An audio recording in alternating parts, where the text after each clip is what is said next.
का जवाब नहीं दे रहा हूँ। हकीकत ये है कि आज की तारीख में महागठबंधन बहरहाल देश भर में ही नहीं, बट क्योंकि मैं बिहार प्रदेश की मैं बात कर रहा हूँ अभी की तारीख में, इस परिपेक्ष में जो सवाल आपने पूछा, बिहार में तो बिल्कुल भी नहीं। महागठबंधन किसी तरीके की कोई भी चुनौती नहीं है। स्पेसिफिक तेजस्वी से कोई खतरा, कोई मुकाबला? देखिए बिल्कुल भी नहीं। और जिस तरीके से मुझे लग रहा है कि थोड़ा सा मिस हैंडल वो कर रहे हैं गठबंधन को, थोड़ा सा और मैच्योरली, जब आप गठबंधन में होते हैं तो थोड़ा सा और मैच्योरली चीज़ों को हैंडल किया जाना चाहिए। बट बहरहाल जिस तरीके से महागठबंधन वहाँ पर बिखरता जा रहा है, वो उनके अपने कारण होंगे, उनकी अपनी वजहें होंगी। जैसा मैंने कहा कि उनकी कमज़ोरियों पर कम, अपनी मजबूती पर मैं ज़्यादा ध्यान केंद्रित करूँगा। एनडीए मजबूत है और जैसा मैंने कहा कि हमारा पूरा काम हो चुका है, उनका अभी पहला चरण भी बाकी है, सीटों का बंटवारा ही नहीं हुआ है वहाँ पर।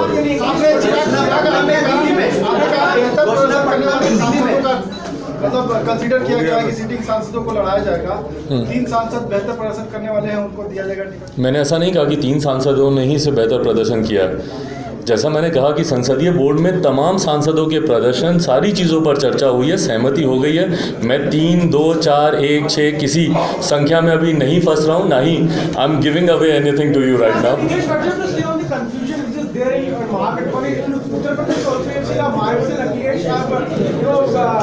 The confusion is across the country. The confusion is across the country between the Mahagठबंधन, and this will damage them. Not that had they been together would have benefited them, but this confusion will damage, will definitely damage them even more. It's not only in Uttar Pradesh, it's not only in Delhi, it's there in West Bengal as well, and it's there across the country. Whereas across the country, we as NDA, we have managed to kept our allies together. We have managed to have our alliance much in advance, much in time. In Maharashtra, everybody was anticipating and expecting that the alliance won't happen, it won't take place. But the way, in a very amicable atmosphere, Shiv Sena and Bharatiya Janata Party has come together. In Bihar, we have come together very amicably. Even in Jharkhand also, seat sharing has been announced. So I think across the country, NDA, in terms of keeping the allies together and in terms of announcing the alliance, we have a lead, and definitely Mahagठबंधन is much more behind us, not only in terms of announcement, but even in terms of result also. You'll see they're going to be much behind us. बाहर भी चुनाव लड़ेंगे, इसका कुछ फैसला हुआ है? और आप कह रहे हैं कि 40 में से 37 सीटें जीतेंगे, 3 सीटें कौन? नहीं, जैसा मैंने कहा, थोड़ा सा बेनिफिट ऑफ डाउट मैं दे रहा हूँ कि महागठबंधन कहीं इन लोगों का कुछ हो जाए तो थोड़ा सा स्कोप दे रहा हूँ। 40 की 40 ही बोलूँगा तो बहुत लगेगा कि मैं ओवर उत्साहित हो रहा हूँ। बट बिहार से बाहर जहाँ तक की बात है, लोक जनशक्ति पार्टी चाहती ज़रूर थी, हम लोगों ने चर्चाएँ भी की हैं। बिहार में हम लोग का अलायंस ज़रूर सील हो गया पहले, बट लोक जनशक्ति पार्टी ज़रूर चाहती थी। झारखंड में हम लोग का एक मजबूत जनाधार रहा है, उत्तर प्रदेश में हम लोग का बहुत ज़्यादा मजबूत जनाधार रहा है। आज की भी तारीख में हमारे राष्ट्रीय अध्यक्ष आदरणीय रामविलास पासवान जी के नाम पर एक मजबूत कैडर हम लोग का उत्तर प्रदेश में, एक समय था जब हम लोग के 17 विधायक हमारे उत्तर प्रदेश से थे, और अब जब से हमारे उत्तर प्रदेश में हमारे नव निर्वाचित हमारे प्रदेश अध्यक्ष आदरणीय मणिशंकर पांडे जी के नेतृत्व में जब से हमारा बिहार संगठन वहाँ पर काम करने लगा है, तो पुनः संगठन को एक मजबूती मिली है। तो उत्तर प्रदेश में भी हम लोग ज़रूर चाहते थे कि लोकसभा का चुनाव लड़ें, बट बहरहाल अभी हम लोग 6 सीटों पर बिहार से हम लोग चुनाव लड़ रहे हैं। 3 उम्मीदवार नए होंगे। पार्लियामेंट्री बोर्ड के चेयरमैन की हैसियत से इनको अधिकृत किया गया है। 2 दिन के अंदर में आपको 6 उम्मीदवार हाँ, 2 दिन के अंदर हो जाए।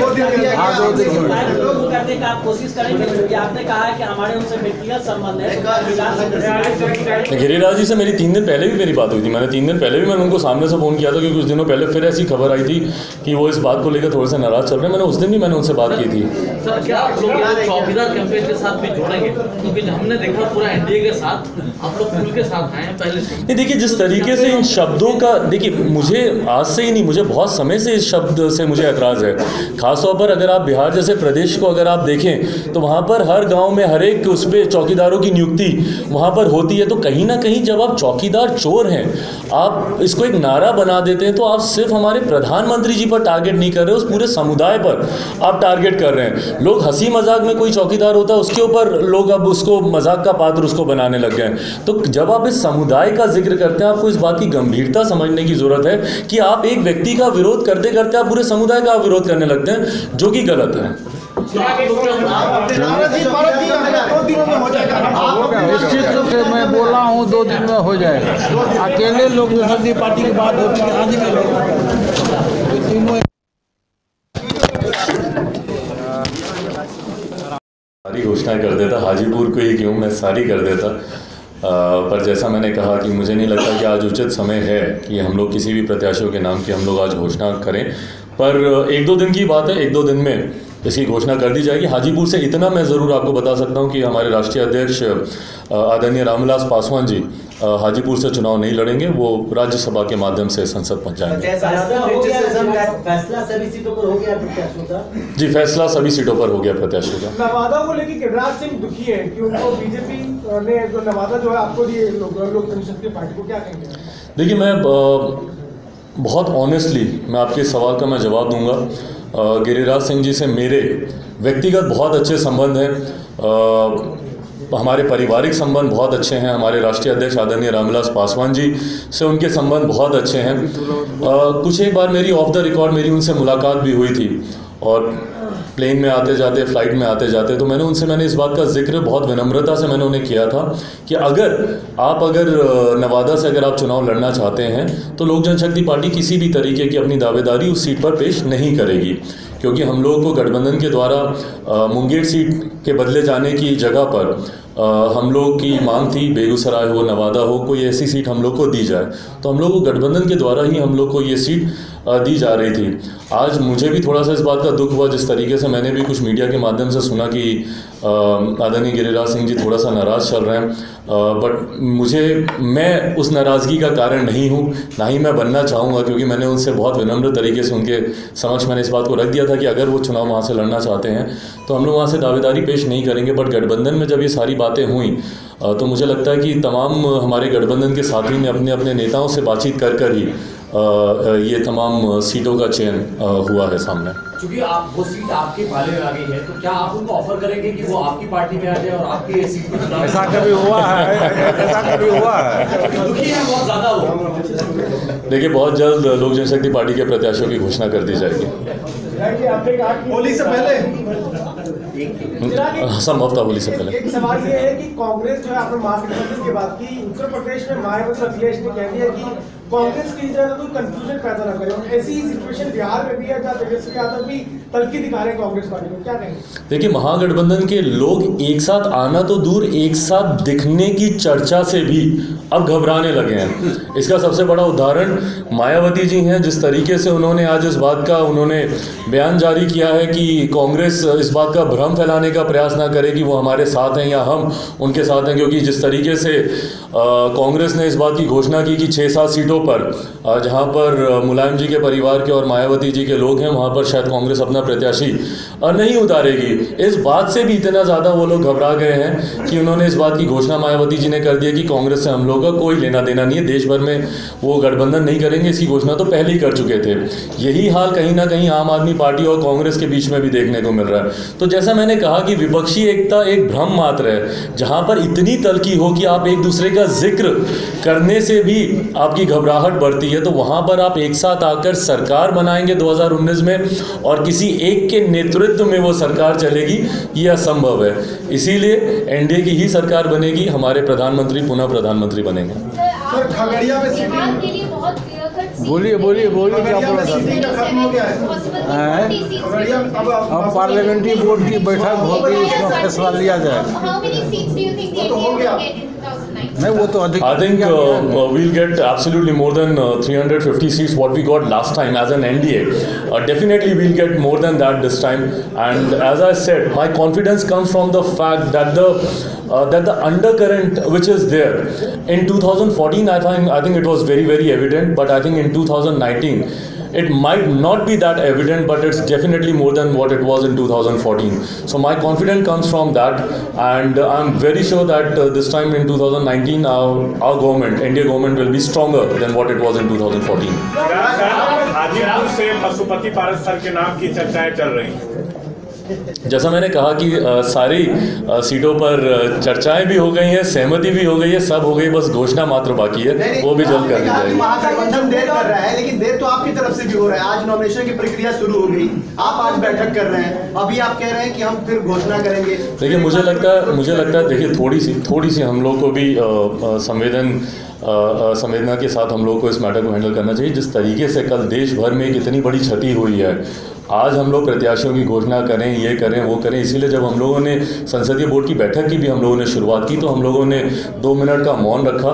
ये मुझे लगता है ये सिर्फ गोवा की हानि नहीं है, पूरे देश भर की हानि है और पूरे राजनीतिक जगत की एक बहुत बड़ी हानि है। तो ऐसे में प्रत्याशियों के नाम की घोषणा हम लोग करें तो विलम्ब इस कारण से नहीं हो रहा कि सहमति नहीं बनी है, विलम्ब इस कारण से नहीं हो रहा कि हम लोगों के गठबंधन में सहमति नहीं बनी है। विलम्ब का कारण बस यही कि हम लोग थोड़ी सी संवेदना दिखाते हुए और आदर दिखाते हुए, इसलिए आज हम लोग इस बात की घोषणा चिराग, एक सवाल इधर से, बिहार में महागठबंधन बिखरता हुआ नजर आ रहा है, यह हकीकत है, लेकिन आप ही की तरह आरजेडी के युवा नेता हैं तेजस्वी यादव, आप उनसे किसी तरह की टक्कर, किसी तरह का मुकाबला मानते हैं बिहार में इस लोकसभा चुनाव में? देखिए बिल्कुल, मैं किसी शुरू करें। साथियों, आज लोक जनशक्ति पार्टी के संसदीय बोर्ड की आज बैठक हुई। जैसा आप सबकी जानकारी में है कि दिसंबर के महीने में ही एनडीए ने अपनी सीटों का बंटवारा कर लिया था। उसी वक्त ये घोषणा कर दी गई थी कि 17 सीटों पर जनता दल यूनाइटेड, 17 सीटों पर भारतीय जनता पार्टी और 6 सीटों पर लोक जनशक्ति पार्टी चुनाव लड़ेगी। साथ ही में लोक जनशक्ति पार्टी को एक राज्यसभा की सीट भी दी जाने की घोषणा उस वक्त भारतीय जनता पार्टी के राष्ट्रीय अध्यक्ष अमित शाह जी द्वारा की गई थी। इन सीटों पर हमारा गठबंधन का तालमेल तय हुआ था। उसके बाद अगली प्रक्रिया थी कि सीटों का चयन किया जाए। मुझे खुशी है कि बहुत ही सहज रूप से, बहुत ही एमिकेबली तीनों दल ने आपस में बैठकर सीटों का चयन भी कर लिया।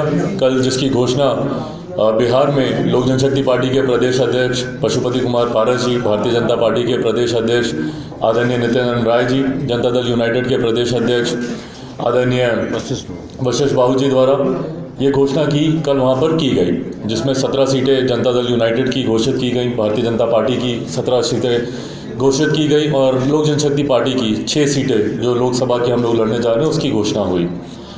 लोक जनशक्ति पार्टी के खाते में वैशाली, हाजीपुर, खगड़िया, जमुई, नवादा और समस्तीपुर, ये 6 सीटें हम लोग के खाते में आई। अधिकांश इसमें से हम लोग की सिटिंग सीट रही, तो इसमें हम लोग को कोई बहुत ज़्यादा मेहनत करने की ज़रूरत नहीं पड़ी। इसमें से एक सीट पर बस एक फेरबदल हुआ है। मुंगेर की हमारी सीट थी इससे पहले, उस सीट को बदलकर उसकी जगह नवादा की सीट हम लोग के खाते में आई और उसी को लेकर आज लोक जनशक्ति पार्टी के संसदीय बोर्ड की आज बैठक हुई है, जिसमें प्रत्याशियों के अलग अलग सीटों पर विभिन्न प्रत्याशियों के नाम को लेकर चर्चा हुई। जहां पर हमारे सिटिंग सांसद जिनका प्रदर्शन अच्छा रहा है, जिनको रिपीट करना हमारे संसदीय बोर्ड ने उचित समझा, उनको रिपीट किया गया, इसको लेकर चर्चा हुई। और जहां पर हम लोग को ऐसा महसूस हुआ कि लोक जनशक्ति पार्टी के प्रत्याशी, एनडीए के प्रत्याशियों को बदलने की ज़रूरत है, तो उनको भी लेकर आज संसदीय बोर्ड में इस बात को लेकर चर्चा हुई। आज क्योंकि एक दुखद समाचार हम लोग के समक्ष आया कल, जिस तरीके से गोवा के मुख्यमंत्री और भारत सरकार के पूर्व रक्षा मंत्री मनोहर पारिकर जी का जिस तरीके से कल दुखद निधन हुआ, उसको लेकर हम लोग किसी भी प्रत्याशी के नाम की आज हम लोग घोषणा नहीं कर रहे हैं। मुझे उम्मीद है कि बहुत जल्द इसको लेकर घोषणा होगी। आज संसदीय बोर्ड में नामों को लेकर चर्चाएं ज़रूर हुई, आम सहमति भी उसमें सीटों को लेकर हमारे बीच बनी है, पर इसकी घोषणा हम लोग आज, क्योंकि जिस तरीके से कल ये समाचार आया, मुझे लगता है देश में और राजनीतिक जगत में एक ये बहुत बड़ी हानि है। जिस सहज स्वभाव के मनोहर पारिकर जी थे, मुझे लगता है हम जैसे युवा राजनीतिज्ञ को उनसे सीखने के लिए बहुत कुछ है। मुझे खुशी है कि एक व्यक्तिगत अनुभव मेरा उनके साथ रहा। मैं उस सरकार का सांसद रहा जिस सरकार के वो मंत्री रहे, उस लोकसभा में मैं मौजूद था। उनके साथ व्यक्तिगत मेरा एक संवाद उनके साथ हुआ। और जैसा मैंने कहा कि हम जैसे युवा सांसदों को उनकी सहजता और उनकी कार्यशैली से सीखने के लिए बहुत कुछ मिला और आने वाले समय तक भी मुझे लगता है एक अनंत काल तक वो हम जैसे युवाओं के लिए एक मार्गदर्शक के तौर पर वो बने रहेंगे। उनकी कार्यशैली, उनकी सहजता हम सबको निरंतर प्रेरित करती रहेगी। तो वो एक कारण है कि आज संसदीय दल की बैठक होने के बावजूद आज हम लोग किसी भी प्रत्याशियों के नाम की घोषणा आज हम लोग नहीं कर रहे हैं। और जिस तरीके से कल तमाम दलों ने आपस में बैठकर, तीनों हमारे गठबंधन के दलों ने साथ में बैठकर सीटों के चयन की घोषणा की है, हम लोग उम्मीद करते हैं कि आने वाले समय में भी इसी तरीके से, क्योंकि कोई लोक जनशक्ति पार्टी का यहाँ पर उम्मीदवार नहीं है, कोई भारतीय जनता पार्टी का उम्मीदवार नहीं है, कोई जनता दल यूनाइटेड का उम्मीदवार नहीं है। और जब मैं इन बातों को कह रहा हूँ, मुझे लगता है कहीं ना कहीं जब तीनों दलों के नेता भी आपको एक साथ दिखते होंगे, वो सहज स्वरूप आप लोगों को देखने को मिलता होगा। जो भी आज बिहार से हम लोगों का चुनाव लड़ेगा प्रत्याशी, वो एनडीए के प्रत्याशी के तौर पर वहाँ पर चुनाव लड़ेगा। हम लोगों ने जो प्रचार प्रसार का भी जो हम लोगों ने कार्यक्रम बनाया है, वो भी एक कंबाइंड रूप से हम लोगों ने बनाया है। इकट्ठे तीनों दल के नेता आपस में मिलकर प्रचार करेंगे। इकट्ठे हम लोगों ने इसकी घोषणा भी की। जब सीटों की घोषणा की गई तो तीनों दल के राष्ट्रीय अध्यक्ष वहाँ पर मौजूद थे। जब सीटों के चयन की घोषणा की गई तो तीनों दल के प्रदेश अध्यक्ष वहाँ पर मौजूद थे।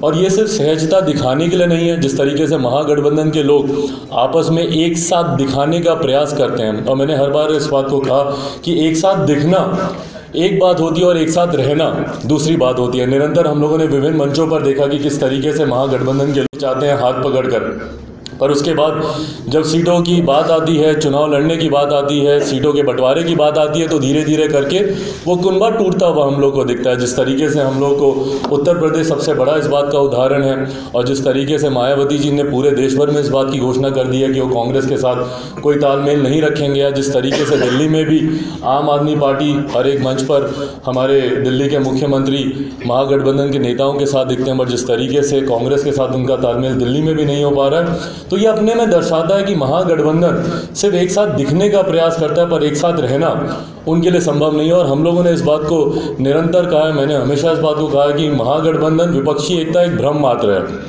एक भानुमति का कुनबा है, कहीं की ईंट कहीं का रोड़ा। पर चुनाव आते आते तक ये कुनबा पूरी तरीके से धराशायी होगा। बिहार में भी हम लोग इस बात को देखेंगे। हम लोग, मुझे खुशी है, और जैसा मैं बार बार इस शब्द का प्रयोग कर रहा हूँ, बहुत सहज रूप से, बहुत एमिकेबली हम लोगों ने हर चीज़ हम लोगों ने कर ली। बहुत पहले ही हम लोगों ने सीटों का बंटवारा कर लिया था 17-17-6, और उसके बाद बहुत आसानी से हम लोगों ने बैठकर सारी सीटों का चयन भी कर लिया, उसकी भी घोषणा हम लोगों ने कर दी। हम लोग बहुत आगे हैं, और आगे होने का कहीं ना कहीं एक मनोवैज्ञानिक लाभ तो खैर मिलता ही है, बट जिस तरीके से हमारे कार्यकर्ताओं को, हमारे कैडर को नीचे तैयारी करने का मौका मिलता है, और जब ऊपर नेताओं के बीच में कोई खटपट नहीं होती है, तो उतनी ही आसानी से जिला स्तर पर, प्रखंड स्तर पर, बूथ स्तर पर भी कार्यकर्ताओं में एक अच्छी दोस्ती देखने को मिलती है। तो मुझे लगता है कि हम लोग कहीं ना कहीं उस तरीके से हम लोग बहुत आगे हैं, और जिसका लाभ यकीनन हम लोग को चुनाव परिणाम में हम लोग को देखने को मिलेगा।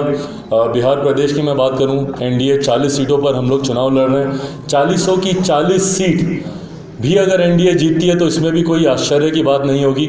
और इस बात का मुझे पूरा यकीन है कि हम लोग आराम से 36-37 सीट तो हमारा एनडीए गठबंधन जीतेगा ही जीतेगा। और अगर हम लोग 40 की 40 सीट भी इस बार अगर हम लोग जीतते हैं तो इसमें कहीं कोई आश्चर्य की बात नहीं होगी, क्योंकि हम सब अपने अपने संसदीय क्षेत्र में नहीं, दलित सेना के प्रदेश अध्यक्ष हैं रामचंद्र पासवान जी, पूरे प्रदेश का भ्रमण ये करते हैं। हमारे प्रदेश अध्यक्ष जी यहाँ पर मौजूद हैं, पशुपति कुमार पारस जी, प्रदेश भर का भ्रमण ये करते हैं। मैं खुद अपने संसदीय क्षेत्र के अलावा जब विभिन्न प्रदेशों, विभिन्न जिलों में जाता हूँ, तो जो एक अंडर करंट का एहसास जो 2014 में हम लोग हमेशा निरंतर तौर पर बहुत प्रत्यक्ष रूप से कहते थे कि एक मोदी लहर चल रही है, आज की तारीख में मैं इस बात को पूरी अथॉरिटी के साथ कहता हूं कि 2014 से ज़्यादा बिहार में अगर मैं बात करूं तो 2014 से ज़्यादा वो लहर आज की तारीख में मैं एनडीए के पक्ष में मैं महसूस कर सकता हूं। उसका एक कारण ये भी है कि जिस तरीके से हमारे माननीय मुख्यमंत्री नीतीश कुमार जी भी इस बार इस गठबंधन का हिस्सा बने हैं। 2014 के चुनाव में वो हम लोग के साथ नहीं थे, पर जिस तरीके से 2019 के चुनाव में